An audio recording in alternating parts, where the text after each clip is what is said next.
Okay, we're here on the first episode of the Shugyo podcast. I'm James. Well, I say it's the first episode, it's the second episode, but it's the first episode with the both of us. So I'm James and my co-host here, Craige. How's it going, Craige?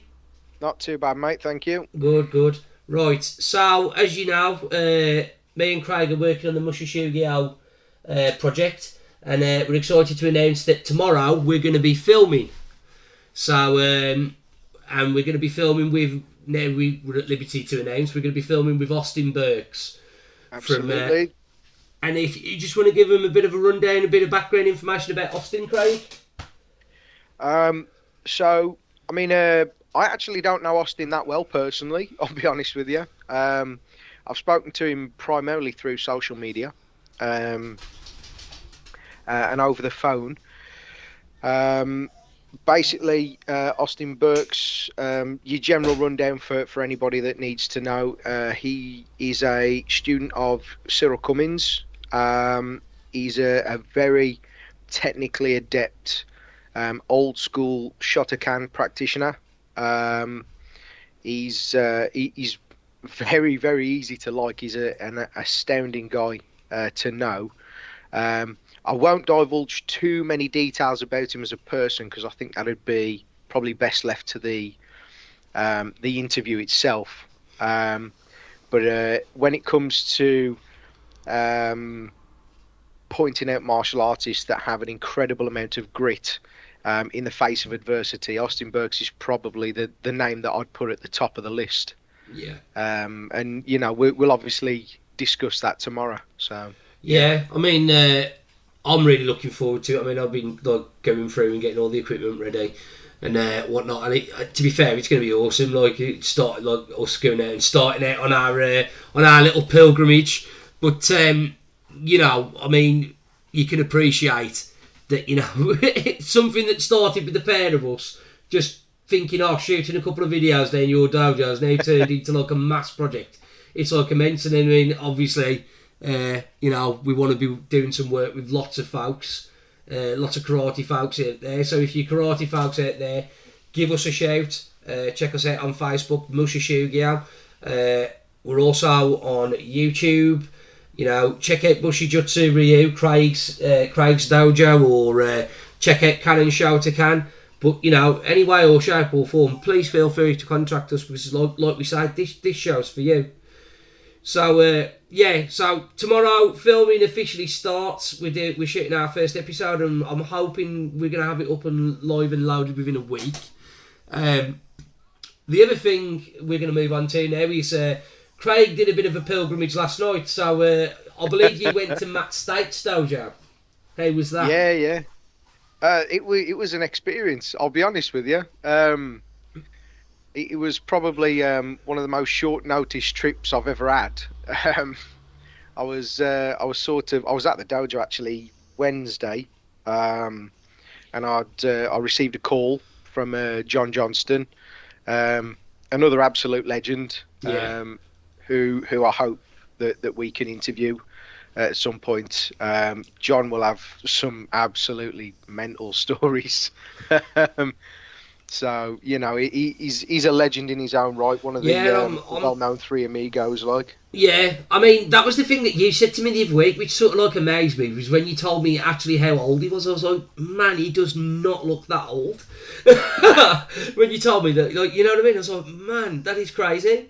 And he's still training, and you wouldn't think, you know what I mean? He's for the age he is, I won't disclose his age, obviously, but you know, for how long he's been around, you know what I mean? He looks pretty good, you know what I mean? And he moves pretty well. Well, he doesn't stop. He's absolutely, he's like a brick wall, you know. And he doesn't train soft. The guy's got hands like shovels, and he's built like, you know, 10 brick outhouses rolled together. He's solid. So we're definitely going to be doing a calling up there. We're going to have to, yeah. But yeah, going back to the story, John gave me a phone call Wednesday, asked if I was up to anything Friday, which was yesterday. And I was like, well, you know, I've got no major plans outside of my usual coaching, the Samuel College Foundation kids, and you know, a PT session in the daytime, and then it's just admin work really on a Friday for me. And he says, well, you fancy coming to a seminar? I was like, yeah, I suppose so. What are the details? So he was like, well, it's in Chepstow. So I was like, well, Chepstow's a bit of a jaunt, mate. I can't exactly just quickly hop to Wales and back. Yeah. And he says, no, the whole thing's already paid for. Somebody I know had double booked themselves, so they're not really too fussed about getting the money back for it. So there's a space, and I'll give you a lift there and back. So I was like, yeah, no brainer, really. Yeah, free course, will travel. Yeah, absolutely. So yeah, he picked me up yesterday afternoon. It was a fairly pleasant drive down to Chepstow. We almost got lost actually finding the place. It's sort of like on an industrial estate. So we sort of at one point we almost walked into a gymnastics place. Well, that would have been which was just interesting, round the corner. Yeah, well it would. Yeah, you got a group full of young girls and a couple of female instructors, and then us two ugly burly blokes coming through the door wondering what's going on. So. No, it was all right actually. So what was I saying? Yeah, we found Matt's place, Samurai Martial Arts. Okay. Fantastic, nice little dojo. It's when you walk into a dojo and there's a smell, and it's like this smells like a dojo. It's a mix of blood, sweat, and tears. Blood, sweat, tears, hard work, and bad feet. Usually. You sort of get hit with that on the way in. Nice. So yeah, we sort of got there, got set up, and that was it. So the seminar was it was sort of like an intimate. It was an intimate thing, really. There wasn't a lot of people there for this particular one with Rory Miller, who, if you read a lot of books. He wrote quite a prominent one if you're into self-protection and stuff, called Meditations on Violence. Okay. He's also written Training for Sudden Violence, which is a book full of skills and drills, conflict communication, facing violence, and it's what he specialises in. He's an ex-corrections officer in America, so he's an American. So plenty of dealing with weapons then. Well, yeah. I mean, it was quite interesting because he did a safety brief at the start of the session, and one part of the safety brief was like, has anyone accidentally walked onto the mats carrying any weapons that they shouldn't have? And it's like, do you give yourselves a pat down just in case you're carrying a knife you don't normally carry? But if you do normally carry weapons, keep it on you so that when you train, it's natural to have it on your person. Yeah, there's a whole different mindset with things like that. I mean, it's such a different world, isn't it? Over in America, it's like, they've got open carry and, gun violence, and, you can legally walk around with, like, flipping knives and all this, that and the other. And over here, like, you even have, like, a pen knife and the coppers are wanting to hammer you for it. Or, like, a Stanley blade, or, flipping baseball bat in the back of your car. And them trying to jump on you from 10 foot high, and I mean, I'm sure many of the listeners out there can agree that the UK has some of the strictest rules when it comes to weaponry. I believe, sort of in the world, don't they? Really, they don't want us to have anything. So I think a lot of us practitioners. That is a whole conversation on its own. Yeah. The reasoning behind UK weapon law. And the arguments for and against. We could probably do a whole show on that actually. Yeah, that'd be great. That would. But yeah, it was. And you've got a guy coming from that kind of different background. But one of the interesting things is, regardless of the type of violence you have, sort of cut your teeth on, the universal language of violence and your, effective responses to it are fairly the same across the board, so it was an interesting one. It was an unusual seminar for me actually, because it wasn't planned as a sort of minute by minute, this is what you're going to do for this section, this is what you'll do for the next bit, and so on and so on. Yeah. It was actually designed as a very relaxed Q&A. So, I mean, we could have spent the entire entire session sat down discussing things. Yeah. You know, the whole thing was led by question. Yeah. So, you know, we sort of kicked it off. I wasn't massively familiar with Rory's work. Yeah. So, you know, I sort of asked for a rundown on what it is he does, what his background was, and that kind of thing. Yeah. And I mean, he came across really well. He's such a polite, nice guy. You know, as most people that are incredibly skilled in violence and conflict resolution. Yeah, they tend to be the most pleasant people. It's a bit of a sort of weird thing, isn't it? It's like you spend all this time learning how to be violent, but you know what? I don't need to be violent. I'm just going to be a pleasant person. But if anyone screws around with me, and that's it, like you get any? Oh yeah, no, I mean he gave off that impression anyway. Yeah. You know, anybody who's in any kind of martial arts, regardless of what and why you train, you can look at some people and you go immediately, that's actually a really potentially dangerous guy. You know what I mean? Yeah. And Rory's one of those guys. He just sort of exudes a very calm menace, I suppose, is the best way to look at it. Yeah. You know, not aggressive in any way, shape, or form. It's just the way he is. You know, experience shows. But yeah, I mean, we didn't cover masses on the seminar. There were sort of two primary drills and skills that I sort of took away, which I found incredibly useful. One was a step drill, which I actually plan on incorporating into what I do myself. So it's sort of like you do very slow counted steps, and you isolate moves. So you may have a partner who would open with a punch or something. That'd be their count, and they will do it incredibly slowly. To make contact, follow through with that contact. Okay, because it's slow, you're not going to knock anybody's teeth out or And Understood. the purpose is to sort of disrupt balance, you know, break posture, twist the head, you know, upset things a bit. And then on the next count, it's then the other person's turn then to respond with a single move as well. Okay. And what I found really interesting actually was when you actually break down moves, you actually do multiple movements for a single move. So I actually opened up in the demonstration. So he started to demonstrate and threw this very slow punch towards me. And my immediate response was to flinch into a Toraguchi, a Mawashiyuki. And as I did that, you know, he pointed out that it was actually multiple movements. You know, there was a parry with one hand, then the other hand came over to trap, and then I was using the other hand again, all the while stepping.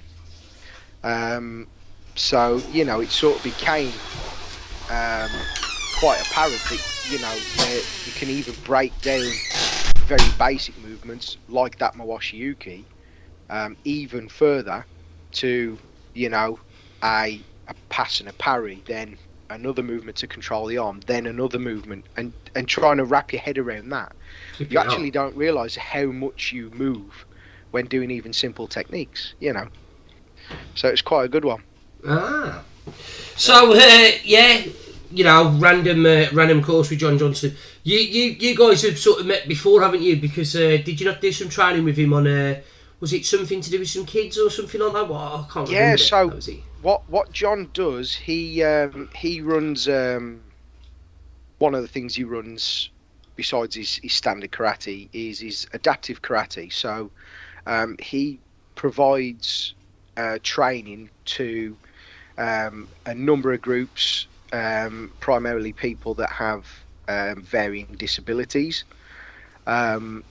And I mean, that was quite a phenomenal experience in itself. I sort of shadowed him through a few of his sessions, you know, held some pads, had a look at what it was he was doing.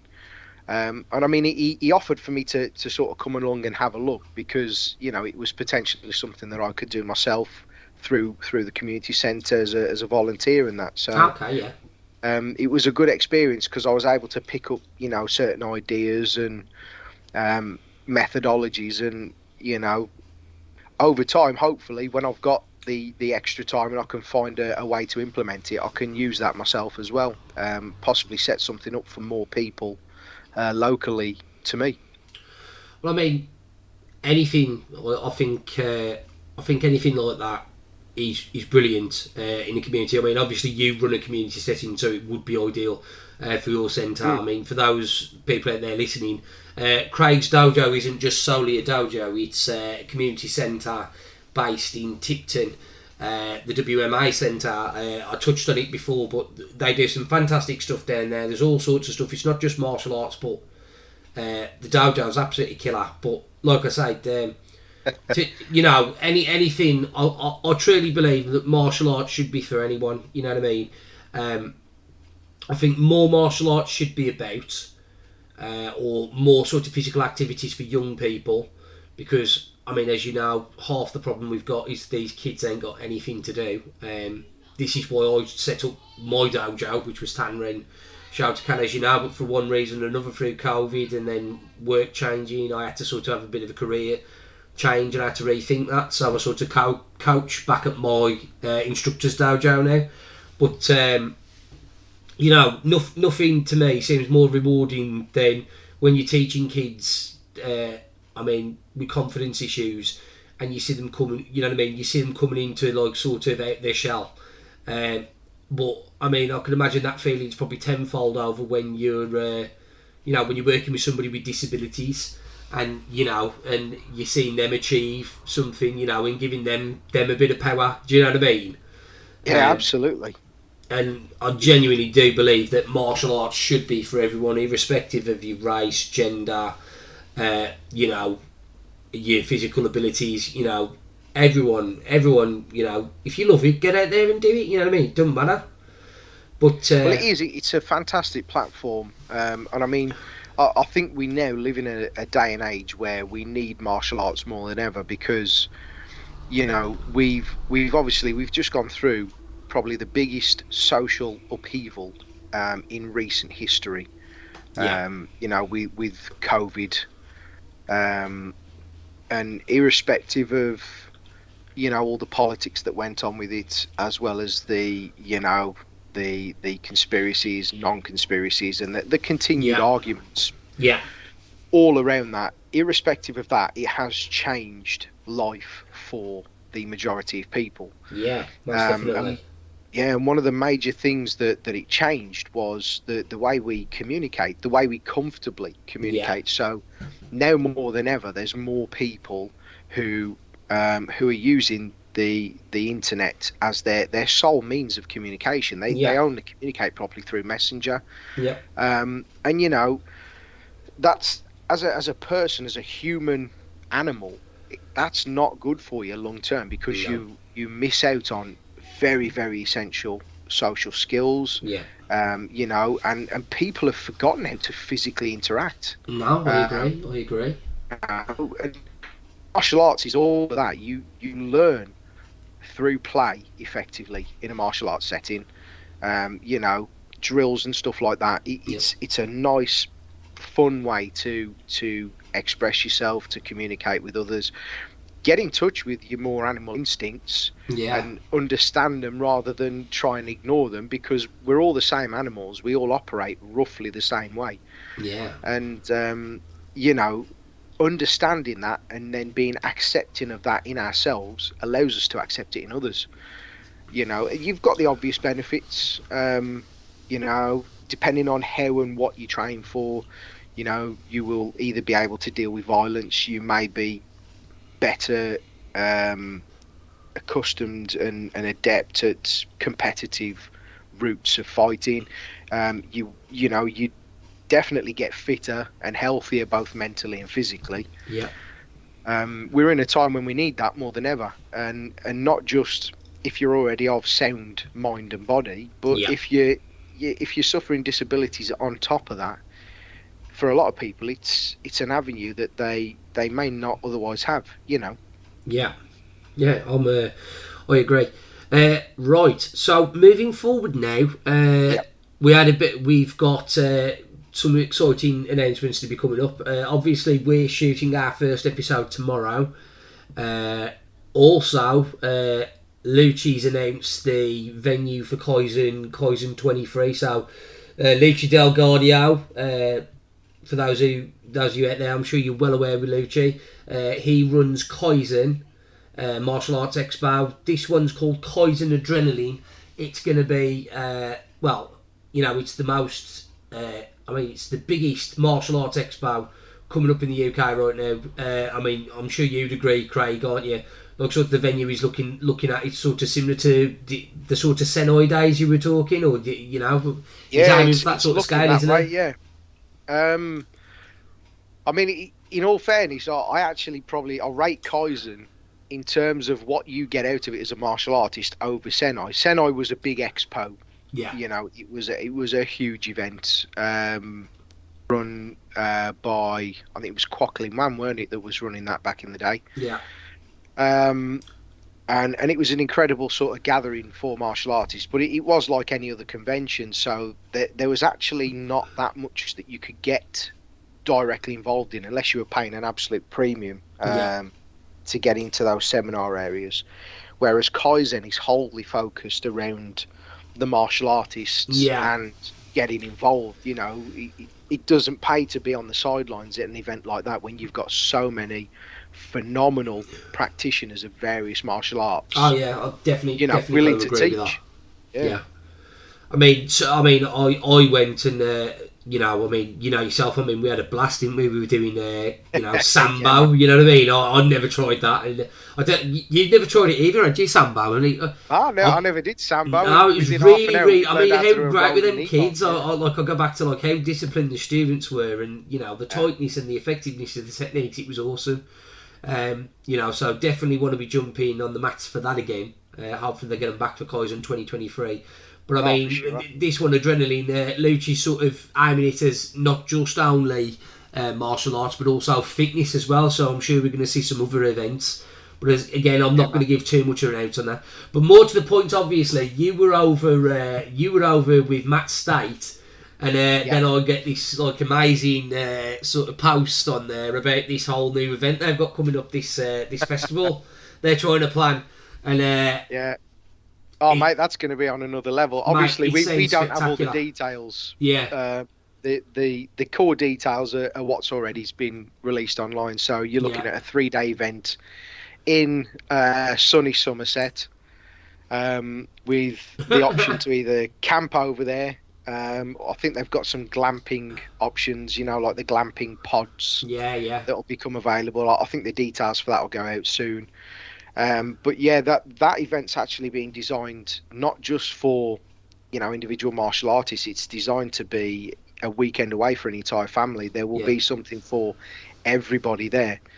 But obviously the martial art is a good thing, but it's like Glastonbury, but you can kick somebody in the face and not get ejected in a controlled setting. You know what I mean? But yeah, well, we participants are the security at that setting, aren't we? Really? Yeah, I suppose. If it all kicks off, it's going to be the best rumble I've ever been in. Yeah, to be honest this with is you. what I was thinking. I'm thinking, God, it's either going to work out really good or it's going to.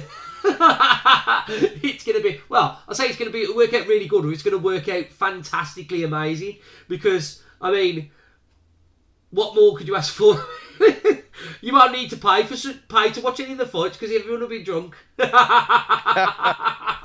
now that's what it is. You're going to sort of have the festival site, and then off in the distance there'll be the glow of a fire, and all you can hear, very, very low hum of people going kumite. Oh, mate, yeah. Something out of Bloodsport. Nah. Yeah. But anyway, I think that's a fantastic idea by Lucci, and I'm looking forward to hearing more on it, and hopefully we'll get him on here and he can tell everyone more what's going on with that. Yeah, that'd be great. Yeah.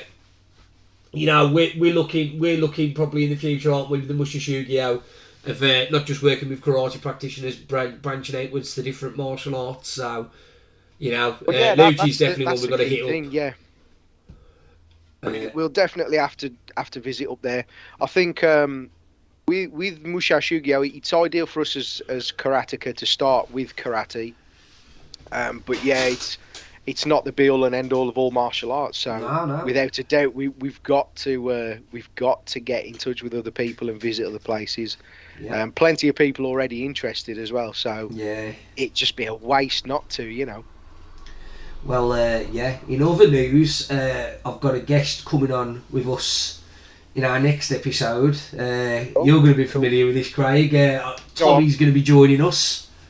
Who's that, sorry? Tommy John Moore, for those of you who don't know. You know Tommy John Moore very well. Oh, yeah, I know Tommy. He's a good bloke. Absolute legend of a bloke. Yeah, fantastic guy. So, I'm hoping to get Tommy on here just to ask him about like his bar-titsu, his boxing, and and obviously the more exciting news, which obviously if any of you take a look at the Telegraph YouTube channel today, Tommy has been in Ukraine teaching Ukrainian soldiers close quarter combat and self-defence, and the old Fairburn Sykes methodologies, superb. And it's absolutely fantastic, to see that somebody, a UK martial artist, going over there and contributing, to these people's freedoms, you know what I mean, and what they're fighting for, and for any of you that know, I'm just going to give a big shout out to Tommy, because literally, if there's a martial arts event going on in the UK, the guy literally travels the length and breadth of the UK. It doesn't matter. He's doing something every weekend. So, yeah, that's going to be a fantastic interview. And obviously me and Craig will be quizzing him on stuff. Definitely want to get him on an episode of Mr. Shugyo, as in like recording a definite YouTube video with him. That'd be awesome. Yeah, you're going to leave me to take the knocks on that one, I imagine. I don't know. I've had a couple of digs off him, mate. We'll have to split it out 50. I'll tell you what we'll do. We'll flip a coin. If he gets to it first. You got a double-headed coin, ain't you? If it's liver shots, mate, I think it's you. Yeah. Yeah. But actually, on another note, he's fighting tonight, isn't he? He is. I think he'll be up. I think he's got a late one, actually.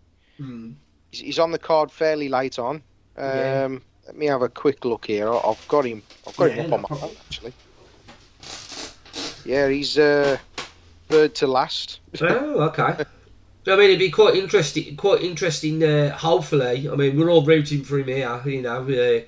He's got fans, and then those of you listeners out there who know him, he's an absolutely fantastic bloke, very friendly, really, really proficient fighter at what he does. So let's wish him the best of luck, and let's hope he gets that win tonight, and then we can have a chat about that as well. Right, so what we're going to do now, folks, so I'm going to wrap it up for this episode. But thanks for tuning in, and obviously me and Craig will be doing more interviews with people. So we're not just branching out on the video front. We're here on the audio front as well, so you can have a little listen to us on your weekly commute. This will be uploaded to Podbean as well as YouTube. And in the future, I'll be looking towards working us into Spotify. So, so you'll be able to listen to us on any formats anyway.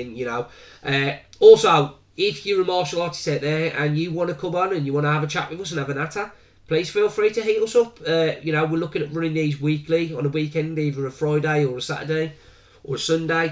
We're quite open to have a chat with anyone really, or about anything.